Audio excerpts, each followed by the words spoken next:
حضور نبی اکرم صلی اللہ علیہ وسلم یہ فرمانا چاہ رہے ہیں کہ جیسے عوام ہوگی ویسے حکمران ہوں گے، جیسے عوام ہوگی ویسے ہی حکمران ہوں گے۔ آج ہم لوگ سیاستدانوں کو گالی نکالتے ہیں، حکمرانوں کو گالی نکالتے ہیں۔ بھائی آپ خود ووٹ نہیں دیتے ہیں، جب گالیاں نکالنی تو ووٹ کیوں دیتے ہیں؟ جناب خود دکان میں بیٹھ کر دھوکہ دیتے ہیں، اس میں حکمرانوں کا کیا قصور ہے؟ اگر سرکاری ملازم خود رشوت لیتے ہیں دیتے ہیں، اس میں حکمرانوں کا کیا قصور ہے بھائی؟ خود چوریاں کرتے ہیں، حکمرانوں کا کیا قصور ہے؟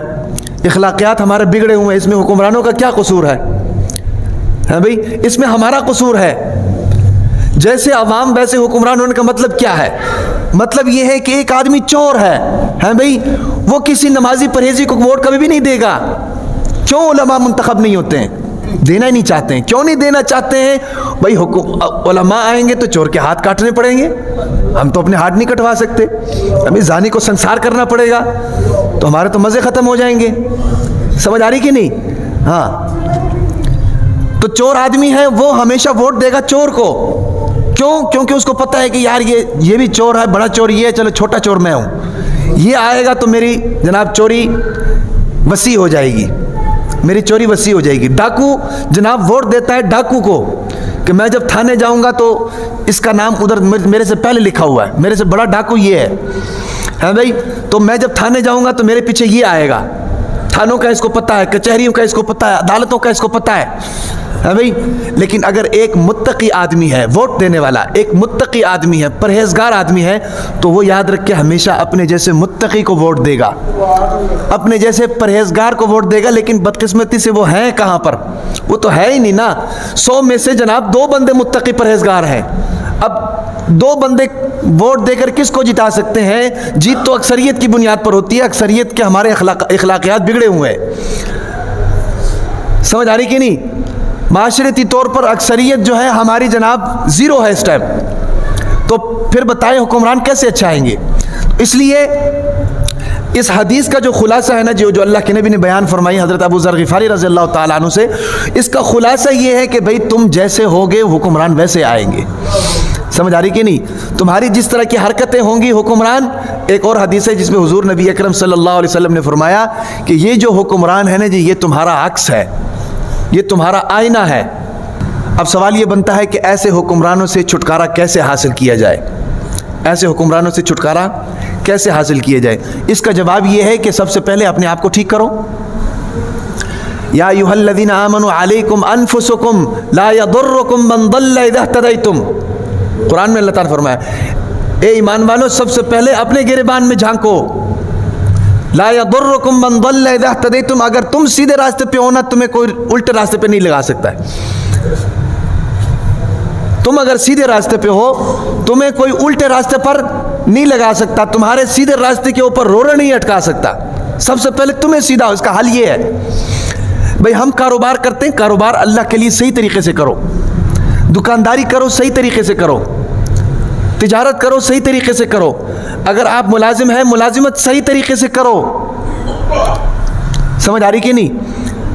اور بدقسمتی یہ ہے کہ ہمیں مسلمانوں کو دیکھ کر شرم آتی ہے، مسلمانوں کو دیکھ کر سفید سفید داڑیاں ہیں بھئی، سروں پر پگڑیاں سجائی ہوئی ہیں، ماتھے پر محراب بھی ہیں بھئی، لمبے لمبے کرتے پہنے ہوئے ہیں، پہنچے جناب یہاں آدھی آدھی پنڈلیوں تک آئی ہوئی ہیں، اور معاملات میں 2 نمبر ہی ہے، معاملات میں 2 نمبر ہی ہے۔ نمازیں جناب پہلی صف کا نمازی ہے، تہجد گزار ہے، معاملات میں 2 نمبر ہی ہے۔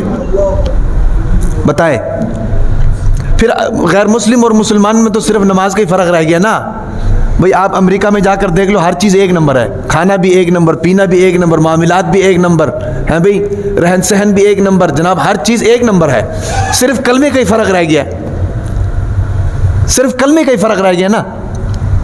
تو بھئی جب ایسے ہوں گے تو حکمران کیسے ٹھیک آئیں گے؟ بتاؤ، حکمران ٹھیک کبھی بھی نہیں آئیں گے۔ تو اس کا حل یہ ہے کہ حکمران ٹھیک کیسے آئیں گے؟ اس کا حل یہ ہے کہ ہمیں خود ٹھیک ہونا پڑے گا۔ ہمارا ذہن اور ہماری سوچ اور ہمارے کام یہ ٹھیک ہوں گے تو پھر حکمران ٹھیک آئیں گے. پھر ظاہر بات ہے جب ہم ایک نمبر ہوں گے تو ووٹ بھی ایک نمبر بندے کو دیں گے نا جی, چور کو تو نہیں دیں گے, ڈاکو کو تو نہیں دیں گے. جب ایک نمبر بندے کو دیں گے تو ایک نمبر بندے کے کام بھی ایک نمبر ہوں گے. اس لیے حضور نبی اکرم صلی اللہ علیہ وسلم نے فرمایا کہ جیسے عوام ہوتی ہے ویسے حکمران ہوتے ہیں. آج دیکھ لو امت مسلمہ کی حالت دیکھ لو, انڈونیشیا سے لے کر مراکش تک, انڈونیشیا سے لے کر مراکش تک مسلمان ملکوں کی جناب لڑی اللہ تعالیٰ نے پروئی ہوئی ہے. بہترین موسم بھی مسلمانوں کے پاس ہیں جناب, نہروں کا سسٹم بھی مسلمانوں کے قبضے میں ہے, سمندر بھی بہترین بندرگاہیں مسلمانوں کے پاس ہیں, پہاڑ بھی مسلمانوں کے پاس ہیں بھئی, اور اسی طریقے سے جناب سب سے قیمتی چیز تیل مسلمانوں کے پاس ہے بھئی, ہر چیز مسلمان, افرادی قوت بھی مسلمانوں کی زیادہ ہے. ان تمام وسائل کے ہونے کے باوجود مسلمان شکست کیوں کھا جاتے ہیں؟ مسلمان مغلوب کیوں ہے؟ مسلمان زوال پذیر کیوں ہے؟ وہ اس لیے ہے کہ ہمارے اوپر جو حکمران بیٹھے ہوئے نا وہ پٹھو ہیں, ان کی غیرت ایمانی مر گئی ہے. اب وہ کیوں پٹھو ہیں؟ ان کو لاتے ہم ہیں. بات گھوم گھوم کر آتی ہمارے اوپر ہی ہے, ان کو لاتے ہم ہیں. سمجھ آ رہی کہ نہیں؟ اور حضور نبی اکرم صلی اللہ علیہ وسلم نے کیا فرمایا؟ حضور نبی اکرم صلی اللہ علیہ وسلم نے فرمایا کہ ایک وقت ایسا آئے گا کہ کفار جناب اپنے یاروں دوستوں کو تمہاری طرف ایسے بلائیں گے جیسے ہم لوگ کھانے کے لیے ایک دوسرے کو بلاتے ہیں کہ آؤ کھاؤ. صحابہ کرام رضوان اللہ علیہم اجمعین نے یہ بات سنی تو پریشان ہو گئے, کیونکہ وہ غیرت مند لوگ تھے نا جی, وہ اسلام کے لیے مر مٹنے والے لوگ تھے. ایک صحابی 1000 پر کافی تھا. ہاں, وہ جب نعرہ تکبیر لگاتے تھے نا جناب, چلتے ہوئے سمندر کو روک دیتے تھے, سمندروں میں گھوڑے ڈال دیتے تھے, ایسے لوگ تھے وہ. ہاں, تو انہوں نے جب یہ بات سنی نا تو وہ حیران ہو گئے کہ اللہ کے نبی کیا مسلمان کم ہوں گے؟ لیکن نبی نے فرمایا نہیں, مسلمان کم نہیں ہوں گے, مسلمان تو کافروں سے بھی زیادہ ہوں گے. فرمایا کہ پھر اللہ کے نبی یہ ایسے حالات کیوں ہوں گے؟ مسلمان اتنے کمزور کیوں ہوں گے؟ اللہ کے نبی فرمائیں گے مسلمانوں کی حالت اس وقت ان تنکوں کی طرح ہوگی جو سمندر کے اندر بہہ رہے ہوں گے اور سمندر کو روکنے کی طاقت ان کے اندر نہیں ہوگی. جب سیلاب آتا ہے تو تنکے آتے ہیں نا, تنکوں سے سیلاب بھلا رکتا ہے؟ تنکوں سے نہیں رکتا, اس کے لیے بڑے بڑے درختوں کی ضرورت ہوتی ہے بھئی. اس وقت مسلمانوں کی حالت یہ ہے, زیادہ بھی ہم ہیں, وسائل بھی ہمارے پاس ہیں, افرادی قوت بھی ہمارے پاس ہے بھئی, تمام تر چیزیں ہمارے پاس ہونے کے باوجود ہم بے بس ہیں. سعودی عرب اپنا تیل بند کر دیں, ہاں پتہ لگ جائے گا. کافروں کے پاس کچھ بھی نہیں ہے, صرف ظاہری بناوٹ ہے. تو یہ جو ہمیں زوال نظر آ رہا ہے, اس کی یہ وجہ ہے, ہمارے حکمران ٹھیک نہیں ہے. اور حکمران کیوں ٹھیک نہیں ہے؟ حکمران اس لیے ٹھیک نہیں ہے کہ ہم حکمرانوں کا انتخاب نہیں کرتے ہیں. آج دیکھیں بدقسمتی سے یہ صحیح باتیں ہیں, اب عمل آپ کریں گے تو تب نہ, عمل آپ نہیں کرتے ہیں. صحیح باتیں میں آپ کو بتا رہا ہوں. اس وقت پاکستان کی جو نئی جنریشن ہے یا جو پرانی جنریشن ہے, آپ ان کے اخلاقیات کو اٹھا کر دیکھ لیں, سیاسی لوگوں کے اخلاقیات کو, عام لوگوں کے اخلاقیات کو. ہمارے اخلاقیات کس قدر نیچے جا چکے ہیں. ایک جماعت آئی, اس نے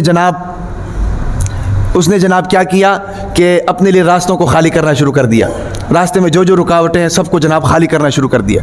ہاں بھئی, نئی حکومت آئی ہے, اس نے پرانے مخالفین کو سب کو جیل کے اندر بند کر دیا. ایک حکومت آئی, اس نے جماعت آئی, اس نے جناب کرپشن کا بازار گرم کر دیا.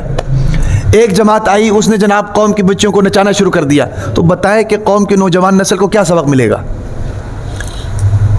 کیسے آپ بتائیں گے کہ بھئی یہ ملک ہم نے کس لیے حاصل کیا؟ یاد رکھیں پوری دنیا کے اندر واحد ایک پاکستان ہے جو اسلام کے نام پر لیا گیا تھا. کیا آج ہمارے بچے کو پتہ ہے کہ ہمارا ملک کس لیے لیا گیا تھا؟ نہیں پتہ ہے. اس کو یہ پتہ ہے کہ فلانا مرد آباد, فلانا زندہ باد, فلانے نے یہ کیا, فلانے نے وہ کیا. یہ سارا جو ہماری اخلاقیات گری ہوئے نا جی, ان کی وجوہات یہ ہیں کہ ہمارے حکمرانوں نے بجائے قوم کو اتحاد اور اتفاق کی لڑی کے اندر پرونے کے ہماری قوم کے اخلاقیات کو بگاڑ دیا, اپنے مفادات کے لیے, اقتدار کے حصول کے لیے. اور پھر دعویٰ کرتے ہیں کہ ہم امت مسلمہ کے لیڈر ہیں.